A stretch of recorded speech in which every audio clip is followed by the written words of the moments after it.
In today's tutorial, I'm going to show you guys how to view emails in a unified inbox on AOL's Mail client.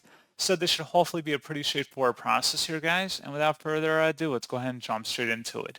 So all you have to do is open up AOL Mail and select the settings button up at the top right.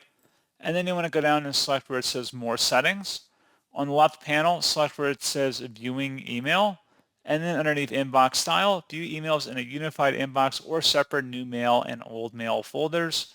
We're going to just select the unified inbox there, and that's all you have to do.